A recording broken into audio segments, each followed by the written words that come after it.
For gaming এর down. তিনটে squad proper 4টে করে মোট 12টে সার্ভাইভার্স ডাউন দ্য গ্রাউন্ড আপার গ্রাউন্ডে ভূমিপো ব্যাটল মুহূর্তের মধ্যেই জ ব্রেকার্স যেন একের পর এক ম্যান পাওয়ারগুলোকে গ্র্যাব করে নিচ্ছে, কিলটাকে করবেন সিকিউর এন্ড সেই সাথে সাথে নটা এলিমিনেশনস নিয়ে এগিয়ে যাবেন মিকোর হাতে ভিজন এন্ড আপার গ্রাউন্ডে চার্জিং করবে কিনা লেফট সাইড থেকে হয়তোবা থার্ড পার্টির এনগেজমেন্ট দেখবো রিফ্লেক্সের তরফ থেকে বিহককে করে ফেলা হচ্ছে নকআউট বাট আবারও রিকলের চেষ্টা মিকোর দুর্দান্ত হেড শট ফ্রম ভিজন একের পর এক ম্যান পাওয়ারগুলোকে করছেন লুজ প্রপার 3v3 সিনারিওতে যাবে নাও আমরা দেখবো মিকো সে ডাউন ব্যাকের পর এক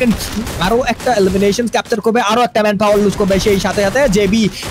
একটু করে নিজের ম্যান পাওয়ার লুজ করে যাচ্ছেন বাট ব্যাকফায়ার চলে আসবে নকআউট দেখবো তাসিনকে দুও ম্যান সার্ভাইভিং আপার গ্রাউন্ডে থাকা ফ্রিক দুর্দান্ত হেডশট টাকলা 04 কে এবার গ্র্যাব করেন লাস্ট হেডশট দেখতে পাবো ফ্রিকের তরফ থেকে ও মাই গড হোয়াট আ করেছি what a battle what a show